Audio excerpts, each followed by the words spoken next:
up to the top of the sky, and down to the bottom of the sea. One day Raven came back and, sitting beside Man, talked of many things as if they were brothers. After a little, Man said, "I understand that you have made a land in the sky." "Yes, I have a fine land there," answered Raven. "I made that land with all its people and animals, before I made this one." "I wish you would take me to see it," said Man. "Very well, I will do so," replied Raven. They started toward the sky, where they arrived in a short time, and Man found himself in a beautiful country with a climate much better than that on Earth, but the people who lived there were very small. When they stood beside Man, their heads reached only to his hips. As they walked along, Man looked about and saw many animals that were strange to him, and noticed that the country was much finer than the one he had left.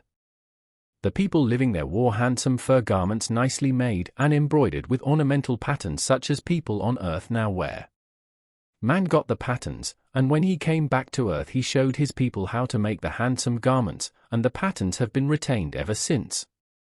After a time they came to a large house and went in. A very old man came from the place of honor opposite the door at the head of the room to welcome them. "This is the first man I made in the Skyland," said Raven, explaining why the man seemed so old. The old man called to his people, "We have here a guest from the lower land, who is a friend of mine. Bring food to refresh him after his travels." They brought boiled food of a more delicious kind than Man had ever tasted. "That is the flesh of the spotted reindeer and the sheep that live in these mountains," said Raven. "When you have finished your meal we will go on to see other things that I have made. But you must not attempt to drink from any of the lakes we may pass, for in them are animals which would seize and kill anyone from the lower land." On the way they came to a dry lake bed in which tall grass was growing very thickly, and lying on the very tips of the grass was a large animal, yet the grass did not bend with the weight. It was a strange-looking animal with a long head and 6 legs, the 2 hind ones unusually large, the forelegs short, and a small pair under its belly. The hair around the feet was very long, but all over the body there was fine, thick hair. From the back of the head grew short, thick horns which extended forward and curved back at the tips. The animal had small eyes, and was of darkish color, almost black. "These animals can sink right into the ground and disappear," said Raven. "When the people want to kill one of them, they have to put a log under it so it cannot sink.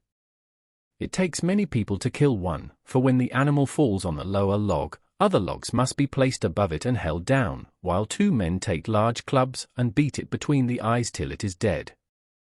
Next they came to a round hole in the sky with a ring of short grass growing around the border and glowing like fire. "This is a star called the Moondog," said Raven. "The tops of the grass blades have been cut away or have burned off," said Man. "Yes, my mother took some, and I took the rest to make the first fire down on Earth," said Raven. "I have tried to make some of this same kind of grass on Earth, but it will not grow there. Now close your eyes and get upon my wings, and I will take you to another place," said Raven. Man did as he was told, and they dropped through the flame-bordered star hole and floated down and down for a long time. They came to something that seemed denser than the air, and caused them to go more slowly, until they finally stopped. "We are now standing on the bottom of the sea," said Raven. "I came down here to make some new kinds of water animals. Looking through the water must look like a fog to you, but you must not walk about, you must lie down, and if you become tired you may turn over upon the other side." Raven then left Man lying on one side, where he rested for a long time. Finally he awoke feeling very tired, but when he tried to turn over, he could not. "I wish I could turn over," he said to himself, and in a moment he turned very easily. But as he did this, he was horrified to see that his body had become covered with long, white hairs, and that his fingers had become long, sharp claws. However, he was so drowsy that he soon fell asleep again. After a long time he awoke and again felt tired from lying so long in one position. He turned as before and fell asleep again for the 3rd time. When he awoke the 4th time, Raven stood beside him. "I have changed you into a white bear," said Raven. "How do you like it?" Man tried to answer but could not make a sound. Raven waved his magic wing over him and then he said, "I do not wish to be a bear, for then I would have to live on the sea while my son would live on the shore, and I would be unhappy." Raven made one stroke of his wings and the bearskin fell from Man and lay on one side, while he sat up in his human form, thankful that he did not have to spend the rest of his life as a polar bear. Then Raven pulled a quill from his tail and put it into the empty bearskin for a backbone, and after he had waved his wings over it, a white bear arose and walked slowly away, and ever since that time white bears have been found on the frozen seas. "How many times did you turn over?" Raven asked. "For times," answered Man. "That was for years." "You slept there just for years," said Raven. "Come now, and I will show you some of the animals I made while you slept. Here is one like the shrew mouse of the land, but this one always lives on the ice of the sea, and whenever it sees a man it darts at him, entering the toe of his boot and crawling all over him. If the man keeps perfectly quiet, it will leave him unharmed. But if he is a coward, and lifts so much as a finger to brush it away, it instantly burrows into his flesh, going directly to his heart and causing death. Here is another, a large leather-skinned animal with full long, wide-spreading arms. This is a fierce animal, living in the sea, which wraps its arms around a man or a kayak and pulls them into the water. If the man tries to escape by getting out of his kayak upon the ice and running away, it will dart underneath and break the ice under his feet. Or if he gets on the shore and runs, it burrows through the earth as easily as it swims through the water. No one can escape if once it pursues him."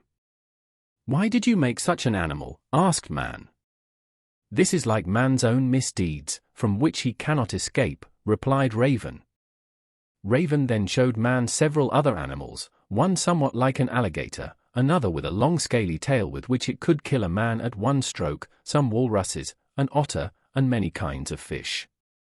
They finally came to a place where the shore rose before them, and the ripples on the surface of the water could be seen. "Close your eyes and hold fast to me," said Raven. As soon as he had done this, Man found himself standing on the shore near his home, and was very much astonished to see a large village where he had left only a few huts. His wife had become an old woman and his son was an old man. The people saw him and welcomed him back, making him their headman, and giving him the place of honor in their gatherings. He told them all he had seen and heard since he left them, and taught the young men many things about the sea animals.